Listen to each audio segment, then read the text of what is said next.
because I do feel like a lot of these movies that we're going to talk about in the black culture is going to be in that 90s era. Because I really feel like in the 90s, they gave us a voice. We really kind of had more so to talk about in the 90s. I am a 90s baby. You know what I'm saying? I like to say that I was born in the 80s, but I am a 90s baby. Absolutely. Now, these movies that came out around this time where it was talk about being a young adult in these mean streets. There was a lot of violence and stuff like that. So there's movies that we have to talk about. We can put them together. Yeah, please. Or we could talk about them separately. But either way.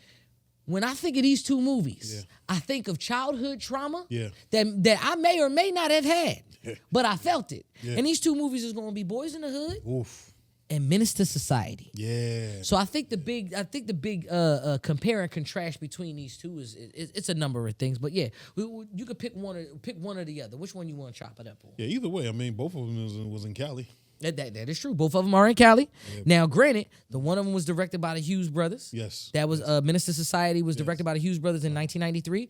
Boyz in the Hood was we came out first. So that was 1991, and it was about John Singleton. Yeah, it was about John Singleton. There is one word that comes to mind when I think about both of these two movies: trauma, and that is the fact of. There was heavy tension in either one of these movies. So I'll go Boyz in the Hood first. I think Boyz in the Hood, to me, was more well-rounded. I feel like it was well-rounded where it came to, there was the good kid in the city, because that was your Trey. That was Trey. You had the good kid who had the hoodlum friends. Yeah. I could definitely relate to that. You know what I'm saying? Growing up, I was the church kid. I was the deacon's son and all of that. But I was also from South Philly. So my friends that are right next to me or the ones that are next door to me, I know they families ain't right. So I'm hanging out with them and I'm seeing something. I lost a couple friends in the streets. You know what I'm saying? Stuff like that. To me, Boyz in the Hood gave us that well-roundedness because you had the story of the good kid whose best friend was also the good kid. Right. But his brother was the hood. He was the hood book. He was the hoodlum. You know what I'm saying? And the only reason why the best friend even gets smoked is because of the brother that was in the streets. Yeah, which his mother knew. His mother. That's why blows were sent his way. And the fact of the matter is that we all been through it at some way or another. His dad lived in a challenging neighborhood. They didn't call it bad, but he challenged the neighborhood. And the fact that he wasn't doing right in school because of that mentality that he had when he seen his dad in the summertime, his mom was like, you know what? I'm trying to focus on my career. I'm trying to get this money. What's the emphasis words? I'm gonna call your dad. I'm gonna call your father. I'm gonna call your dad. Because when you reach that age, at a certain point in time, mom can't just teach or tell you anything. I'm gonna teach you how to be a what? I'm gonna teach you how to be a man. How to be a man. That's it. Teach you how to be a man. You know what I'm saying? Like them sandwiches you make. These are sandwiches that are made for a man. Now, the thing about Boyz in the Hood was them bringing you to the hood with your father. But your father is Furious Styles. I mean, he was well respected. Well respected ain't the word. Hey, talk to me. Like the hoodlums knew. They knew who he was. Furious Styles was. The people on that block knew who Furious Styles was. Even the people that when he was working, wherever he was at and he was talking, those people flooded to him. They flooded to Furious Styles. Every time he spoke. But it wasn't like he was hood famous. Like it wasn't like he was known in the streets. No, they knew him as the respected person. And of course that was how maybe our parents were. And that was the reason why we were the good kids considered. Because they respected our parents. Oh, yes. Don't. That show, you might not want to mess with show. That's so-and-so son. I know his daddy. No. I know his mama. No. Don't touch them. That's how it was when it came to Trey in Menace to Society, in Boyz in the Hood. Absolutely. The biggest problem that I related to with Cuba Gooding Jr. was once his homeboy did get smoked.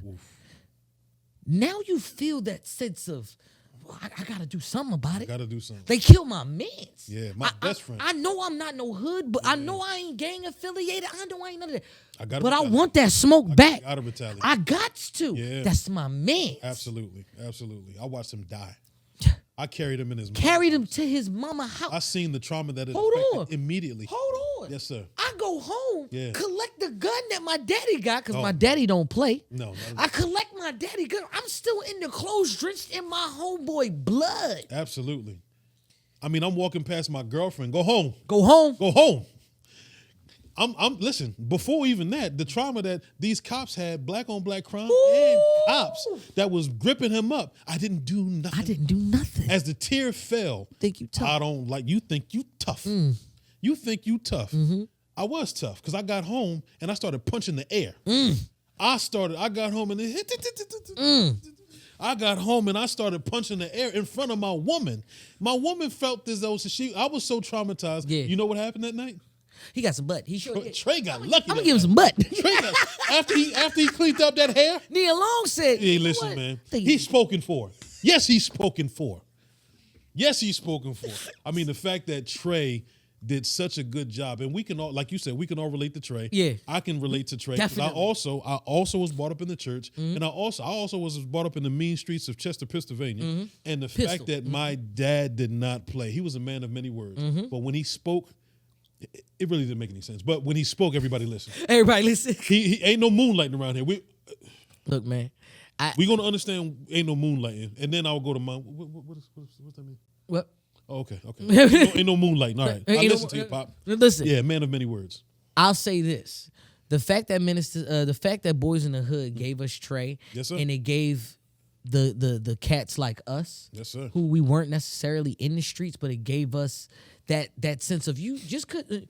You not a street nigga. You are not a street nigga by far. No. But you grew up there. Yeah. And that matters. Yeah. You know certain things. And that matters. Just because I myself ain't never pulled up on an op or did anything like that. Right. I feel the same pain that the people in my neighborhood feels. Absolutely. Trey was the good kid in the Mad City, which is almost homage to Kendrick Lamar's story. But that's in my top 5. I gotta throw those back out there. Absolutely. But for one side, you had Trey.